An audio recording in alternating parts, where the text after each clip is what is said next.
नमस्कार, आप देख रहे हैं हर खबर और मैं हूं आपके साथ जागृति खंतवाल। रुक कर लेते हैं खबरों की ओर। राष्ट्रपति चुनाव के लिए हरियाणा के विधायकों ने भी वोट डाला। प्रदेश के मुख्यमंत्री मनोहर लाल ने वोट डाला और द्रौपदी मुर्मू की अच्छी वोटों से जीत की उम्मीद जताई। इस बीच डिप्टी सीएम दुष्यंत चौटाला ने कहा कि मुझे उम्मीद है द्रौपदी मुर्मू ऐतिहासिक वोटों से जीतेंगी। वहीं कृषि मंत्री जेपी दलाल ने कहा कि आदिवासी परिवार से निकलकर महिला राष्ट्रपति बनेगी। इसके अलावा बीजेपी विधायक जगदीश नागर और कांग्रेस विधायक बीबी बत्रा ने क्या कुछ कहा वो भी आपको सुनवाते हैं।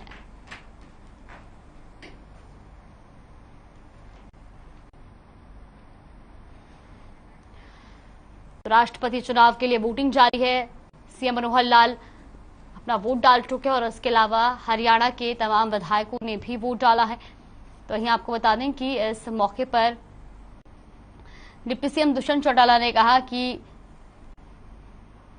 ऐतिहासिक वोटों से द्रौपदी मुर्मू अपनी जीत दर्ज करेंगी। तो वहीं कृषि मंत्री जेपी दलाल ने भी कहा कि आदिवासी परिवार से बनेगी राष्ट्रपति।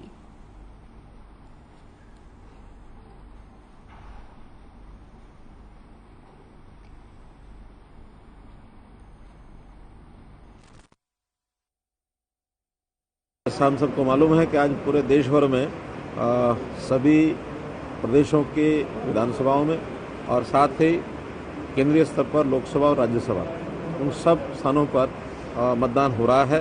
बढ़िया प्रकार से वोटिंग चल रही है और चूंकि एनडीए और यूपीए के जो दोनों कैंडिडेट हैं उनका जो गणित है देश भर का हमको मालूम है और मैं विश्वास कर सकता हूं कि 21 तारीख को जो परिणाम आएगा वो एनडीए के कैंडिडेट मैडम द्रौपदी मुर्मू जी को राष्ट्रपति जरूर चुनेंगे। 25 तारीख को शपथ ग्रहण का कार्यक्रम है और शपथ ग्रहण कार्यक्रम में हमको भी संदेश है कि हम वहाँ आएंगे, वो प्रत्यक्षदर्शी बनेंगे। देश के प्रथम पद के लिए आज मतदान है और सभी विधायक सांसद अपने मत के अधिकार से देश को प्रथम नागरिक देने का काम करें। हमारा सौभाग्य है कि एनडीए के संयुक्त उम्मीदवार के तौर पर द्रौपदी मुर्मू जी को कैंडिडेट बनाया गया है। मैं विश्वास के साथ कह सकता हूं कि ऐतिहासिक मतों के साथ द्रौपदी मुर्मू जी महामहिम राष्ट्रपति के पद को सुशोभित भी करेंगे और आने वाले समय के अंदर देश की और खास तौर पर ट्राइबल्स की आवाज़, कमेरे की आवाज़, वर्किंग क्लास की आवाज़ और मजबूती के साथ आगे बढ़ाने का काम करेंगे। दुनिया मैं अपने लिए सौभाग्य समझता हूँ कि देश की पहली महिला प्रथम नागरिक जो राष्ट्रपति के रूप में चुनी जानी है और जिसका जीवन ग्रामीण अभाव और आदिवासी परिवारों से निकल करके जो राष्ट्रपति भवन में उनका आना होगा, ये हमारे लोकतंत्र की खूबी को दिखाता है और इससे जो है लोकतंत्र की ताकत दिखाई देती है। देखिए, एक गरीब के बेटी का हमारी पार्टी ने समर्थन किया है।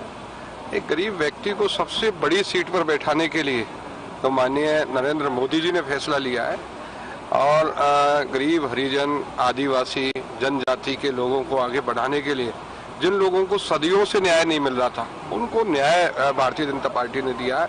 मैं उनका समर्थन करता हूँ। इसलिए आज जो वोटिंग हुई है बड़े उत्साह के साथ हम लोगों ने वोटिंग किया है। वोट दिया था उस तरह इसमें भी वोट देना है। वही न्यूमेरिकल प्रेफरेंस जो है 1-2 के हिसाब से लगता नहीं कि वो कांग्रेस के समर्थित कैंडिडेट को वोट देते। सर, नंबर्स में तो कांग्रेस समर्थित ठीक है, but it's a fight of principles.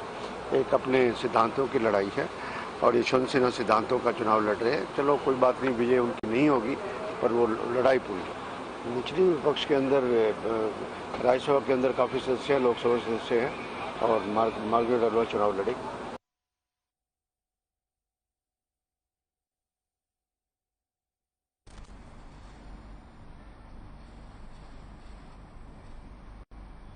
BJP के प्रदेश अध्यक्ष ओम प्रकाश धनखड़ चर्चल के नगर परिषद में आयोजित शपथ ग्रहण समारोह में शामिल हुए, जहां उन्होंने कहा कि राष्ट्रपति चुनाव में द्रौपदी मुर्मू की जीत निश्चित है और ऐसा पहली बार हुआ है जब किसी आदिवासी क्षेत्र से देश का राष्ट्रपति चुना जाएगा। साथ ही उपराष्ट्रपति पद के लिए जगदीप धनखड़ को भी उन्होंने शुभकामनाएं दी। वहीं नगर परिषद गेट के बाहर धरने पर बैठे सफाई कर्मचारियों से भी ओपी धनखड़ ने मुलाकात की। उन्होंने सफाई कर्मचारियों को आश्वासन दिलाया कि उनकी मांगे शीघ्र पूरी की जाएंगी और अन्य जो भी समस्या है उन्हें भी दूर किया जाएगा। ये तस्वीरें भी आप देख सकते हैं, जहां पर नगर परिषद के शपथ ग्रहण समारोह में ओपी धनखड़ पहुंचे। तो वहीं आपको बता दें कि उन्होंने इस मौके पर कहा कि द्रौपदी मुर्मू की जीत निश्चित है। साथ ही साथ उन्होंने उपराष्ट्रपति पद के लिए जगदीप धनखड़ को भी शुभकामनाएं दी।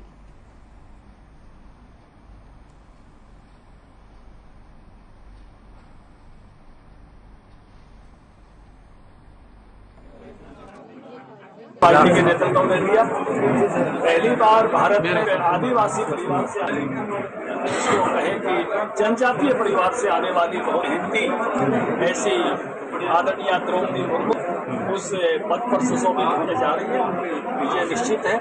हमें इस बात का भी गर्व और गौरव है।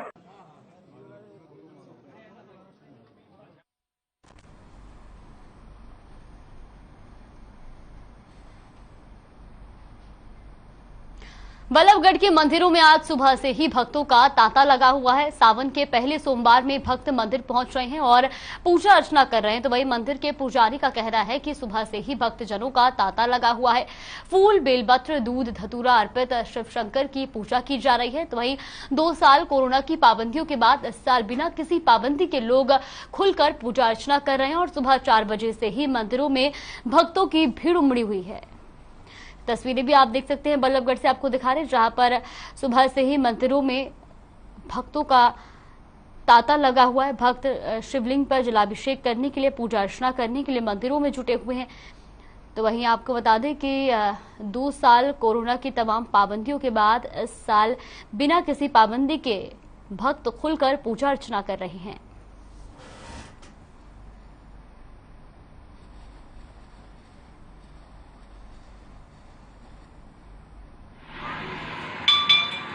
बहुत अच्छा महसूस हो रहा है और देख के मन लगता है कि हाँ, सब भक्तजन पूजा सेवा करने आ रहे हैं।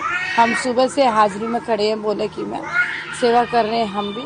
और जल है, पान है और ये बेलपत्र है, भांग है, धतूरा है, सब चीज़ का भोग चढ़ा रहे हैं। प्रसाद मंदिर में बहुत अच्छा तांता लगा हुआ है जी। यहाँ पर पब्लिक बहुत अच्छी सेवा करती है। आगे भोले भंडारी की पूजा करती हैं, बेलपत्र चढ़ाए जाते हैं, फल फूल आदि इत्यादि से बहुत अच्छी तरह सेवा की जाती है, पूजा की जाती है।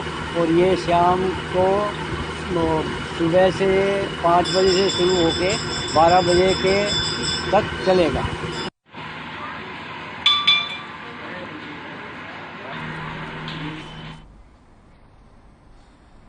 गुरुग्राम में सावन के पहले सोमवार पर मंदिरों में भक्तों का तांता लगा हुआ है। शिव का जलाभिषेक करने के लिए लोग सुबह से ही मंदिर में पहुंच रहे हैं। मान्यता है कि सावन के महीने में शिव की पूजा अर्चना करने मात्र से ही तमाम मनोकामनाएं पूरी हो जाती हैं। शिव पुराण के आधार पर मान्यता है कि शिव सावन के महीने में पृथ्वी पर निवास करते हैं और अपने भक्तों की हर मनोकामना को पूरा करते हैं।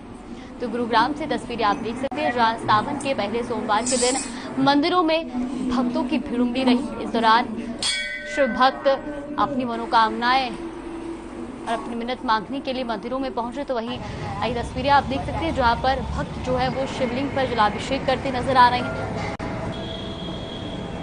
कहा जाता है कि सावन के महीने में भगवान शिव पृथ्वी पर निवास करते और ऐसे में वो अपने भक्तों की सभी मनोकामनाएं भी पूरी करते हैं।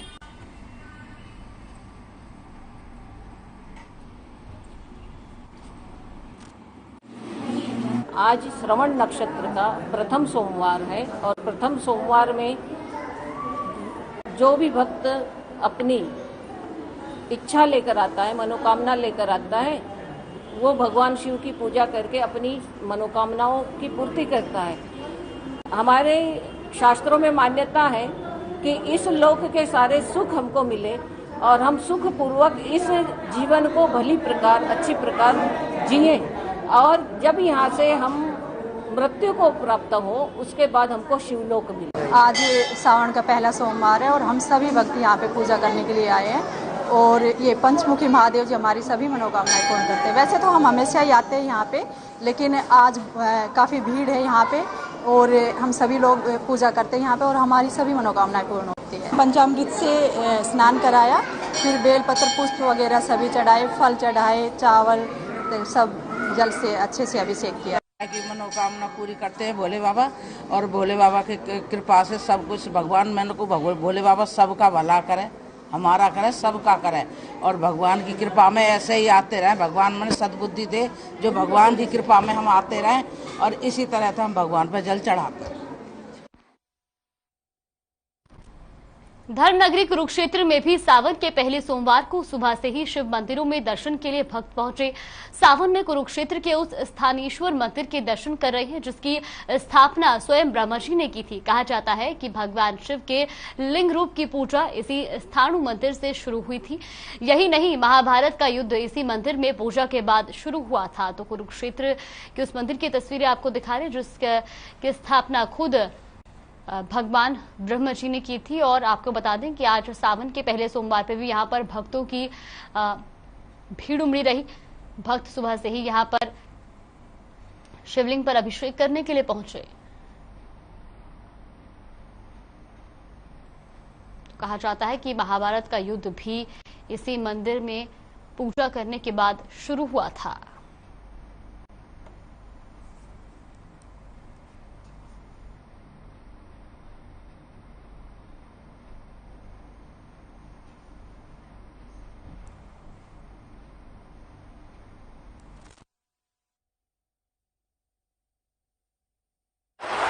आज श्रावण का पहला सोमवार है और मैंने अमृत और चंद्रमा को समर्पित है ये बार, क्योंकि चंद्रमा ने भी एक बार बहुत भारी शंकर जी के लिए तपस्या की थी।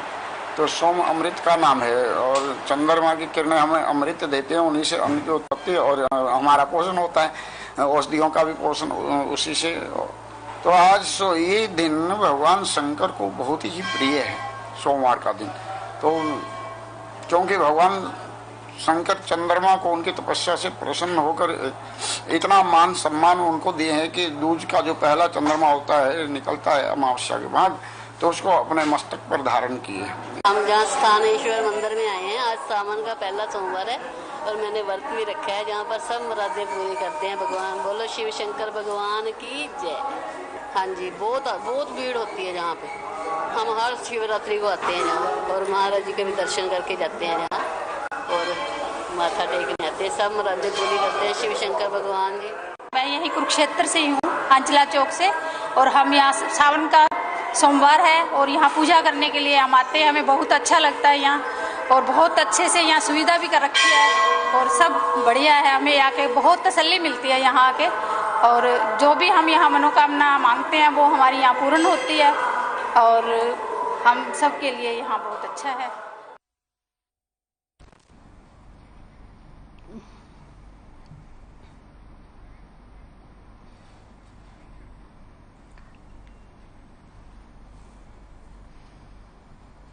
रुक कर इस वक्त की बड़ी खबर की ओर। बड़ी खबर चंडीगढ़ से आ रही है जहां राष्ट्रपति चुनाव के लिए वोटिंग जारी है, तो वही विधायक बलराज कुंडू भी वोट डालने के लिए पहुंच रहे हैं। इस वक्त की बड़ी और अहम खबर आपको बता रहे हैं, विधायक बलराज कुंडू वोट डालने के लिए पहुंच रहे हैं। तो इनेलो विधायक अभय चौटाला भी मतदान केंद्र पहुंचे, गोपाल कांडा भी वोट डालने के लिए पहुंच चुके हैं। तो हरियाणा विधानसभा पहुंचकर वोट डाला गया है। ये इस वक्त की बड़ी और अहम जानकारी चंडीगढ़ से, जहां राष्ट्रपति चुनाव के लिए वोटिंग जारी है, तो वहीं विधायक बलराज कुंडू वोट डालने के लिए पहुंचे। इसके अलावा इनेलो विधायक अभय चौटाला मतदान के लिए पहुंचे हैं, गोपाल कांडा भी वोट डालने के लिए पहुंचे हैं। तो हरियाणा विधानसभा पहुंचकर वोट डाला है।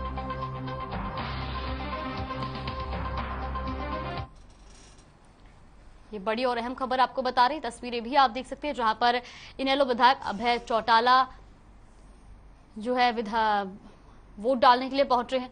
तो राष्ट्रपति चुनाव के लिए वोटिंग जारी है। विधायक बलराज कुंडू भी वोट डालने के लिए पहुंचे हैं और साथ ही साथ आपको बता दें कि गोपाल कांडा भी वोट डालने के लिए पहुंचे हैं। तो राष्ट्रपति चुनाव के लिए वोटिंग जारी है।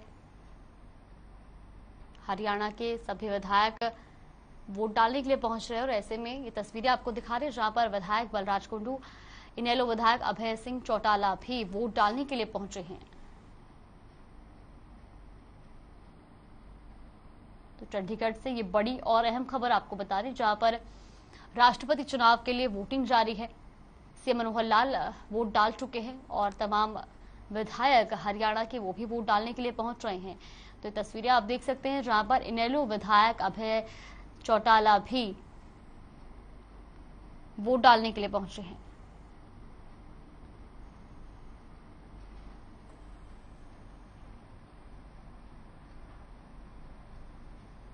भिवानी के हनुमान जोहड़ी मंदिर धाम में श्रावण मास के पहले सोमवार पर भगवान शिव दरबार में शिवलिंग पर गंगाजल, दूध और जल से स्नान करवाया गया। इस अवसर पर बाल योगी महंत चरणदास महाराज और श्रद्धालुओं ने कहा कि आज श्रावण मास का पहला सोमवार है और सोमवार के दिन उन्होंने भगवान शिवलिंग पर गंगाजल चढ़ाया और बेलपत्र फल चढ़ाकर पूजा अर्चना की।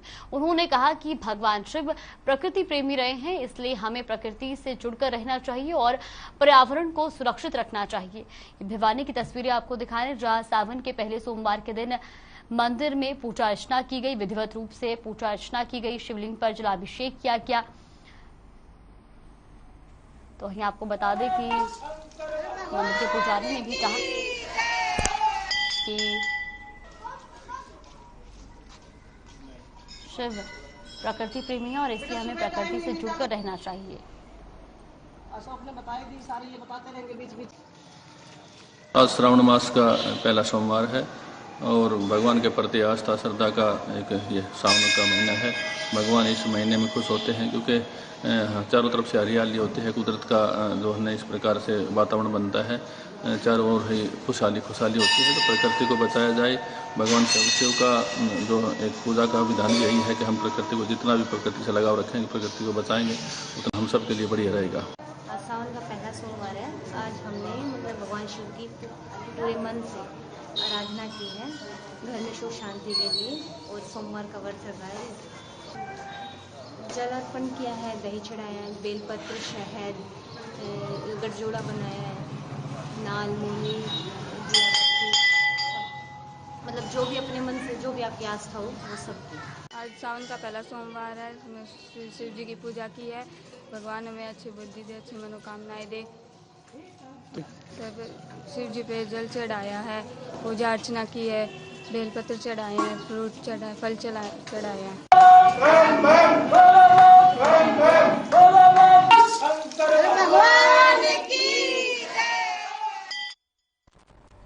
रुक कर लेते इस वक्त की बड़ी खबर की ओर। बड़ी खबर चंडीगढ़ से आ रही है। तो चंडीगढ़ से इस वक्त की बड़ी और अहम जानकारी आपको बता रहे, राज्यसभा चुनाव से जुड़ी ये बड़ी और अहम जानकारी। कांग्रेस के उम्मीदवार रहे अजय माकन हाईकोर्ट पहुंचे हैं, तो वही निर्दलीय उम्मीदवार की जीत को देंगे चुनौती। अजय माकन हाईकोर्ट में दायर करेंगे याचिका। चंडीगढ़ से ये बड़ी और अहम खबर आपको बता दें तो हरियाणा में राज्यसभा चुनाव का ये मामला है, जहां कांग्रेस के उम्मीदवार रहे अजय माकन हाईकोर्ट पहुंचे हैं, तो वही निर्दलीय उम्मीदवार की जीत को वो चुनौती देंगे। अजय माकन हाईकोर्ट में याचिका दायर करेंगे और इसी को लेकर के वो हाईकोर्ट पहुंच रहे हैं। इस वक्त की बड़ी और अहम खबर चंडीगढ़ से। तो कांग्रेस के उम्मीदवार रहे अजय माकन हाईकोर्ट पहुंचे हैं, निर्दलीय उम्मीदवार की जीत को चुनौती देंगे। अजय माकन हाईकोर्ट में याचिका दायर करेंगे।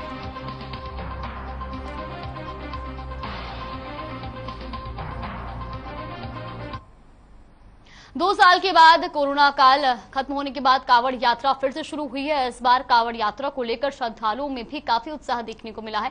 बस स्टैंड से लेकर रेलवे स्टेशन पर श्रद्धालुओं की भीड़ लगातार नजर आ रही है। ऐसे में कावड़ियों को किसी प्रकार की समस्या का सामना न करना पड़े, इसको लेकर हरियाणा रोडवेज ने श्रद्धालुओं के लिए एक्स्ट्रा बसें चलाने का फैसला किया है। हरियाणा रोडवेज पानीपत डिपो के कर्मचारी करमबीर ने बताया कि 13 बसें रेगुलर हरिद्वार के लिए जा रही हैं। पब्लिक बढ़ रही है, उसके मद्देनजर 25 नए परमिट लिए हैं।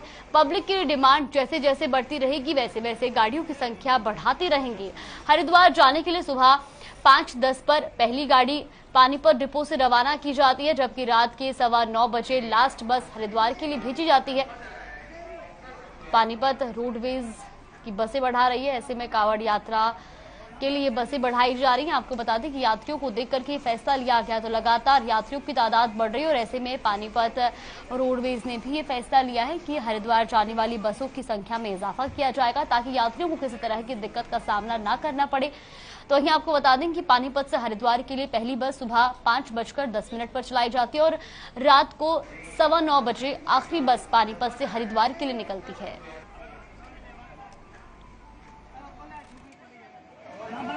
सर यात्रियों के लिए रेगुलर गाड़ी सर हमारी 13 तो टाइम की गाड़ियाँ हैं सर, जो रेगुलर चल रही हैं 13 गाड़ियाँ हैं सर।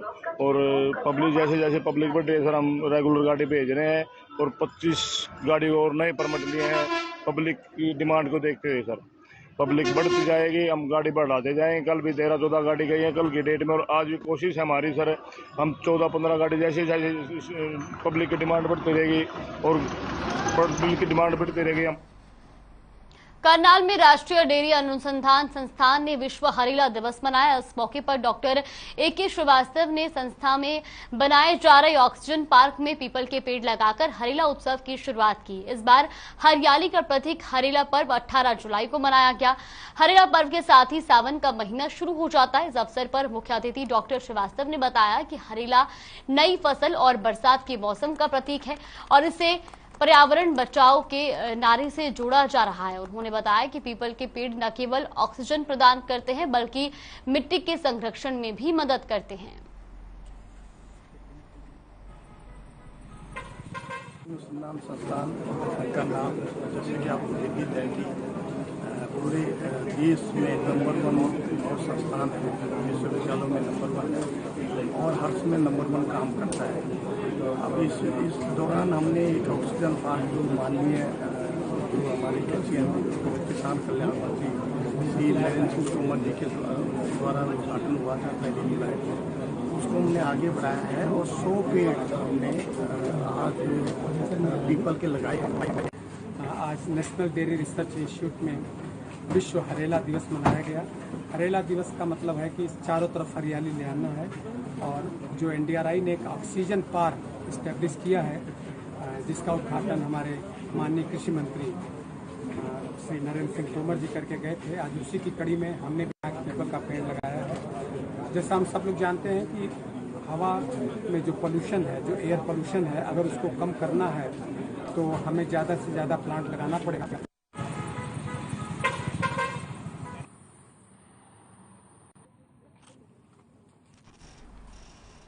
बुलेटिन में फिलहाल के लिए बस इतना ही। आप देखते रहिए हर खबर।